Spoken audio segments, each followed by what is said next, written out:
Hi everybody, welcome to Let's Get Frank About Real Estate. I'm Frank McManus with Lamacchia Realty. Today I want to talk to you about some important buyer's advice. 5 tips that you can use to help avoid putting yourself in a bad or regretful situation when it comes to looking for and purchasing your next home. So let's kick it off with number 1.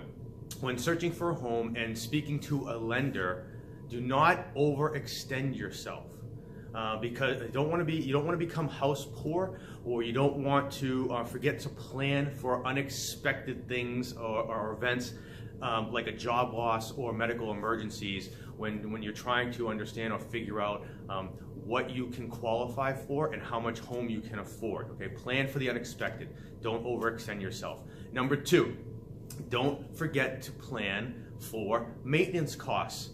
Owning a home is not simply paying a mortgage, okay? So plan for maintenance costs. When you're calculating how much a home is going to cost you on a monthly or an annual basis, ask the existing homeowner how much they're spending in their annual maintenance costs. So whether that be routine maintenance around the house, whether that might include landscaping, whatever it may be. You don't want to be caught off guard after you've purchased the house, after you've started living in the house, and you don't want small items, neglectful items, things that you think aren't that important to actually turn into very large possible expenses down the line. So calculate and figure out maintenance costs when you're trying to talk to a lender about how much you can afford to buy.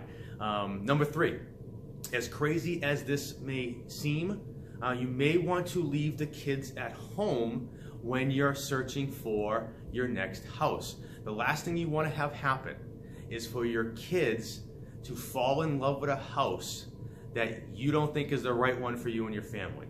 We all know how kids are when they get transfixed on something they want.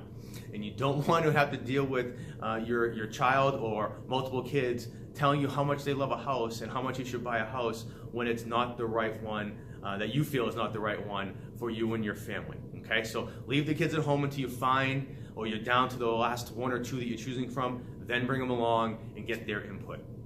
Number 4. Money isn't always the answer for sellers, okay? Sometimes it's not the highest offer that moves the needle for the sellers. Sometimes it could be a lower overall figure, but a very high deposit to show how interested you are. Sometimes it might be a fast closing date. Sometimes it might be a longer closing date.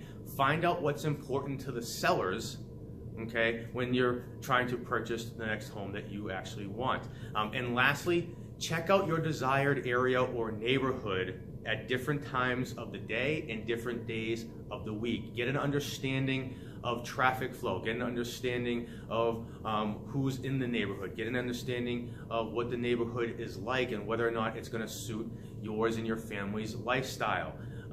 You look at a house and you fall in love with it, but you're seeing it and making an offer on it at 1 o'clock in the afternoon on a Wednesday, and you buy it, you move in, and then all of a sudden you see that your street is the main throughway during drive times, or you find out that there's construction going on that you didn't know was planned, and your street has become the detour for that construction. So think about that as well. So I hope these 5 tips help. Keep these in mind next time you go looking for a home. Start off with making sure the first step is talking to a lender, finding out how much you can afford and how much home that you should be buying, and don't overextend yourself. Think about any additional tertiary type costs that go into owning a home over and above the mortgage. Think about keeping your kids at home when searching for your home until you find one that you like. Think about what is important to the seller that would work and make you feel more comfortable with your offer and make your offer competitive. And then think about the neighborhood, drive through it, understand it, see if it makes sense for you and your family. Until next time, have yourself a great day.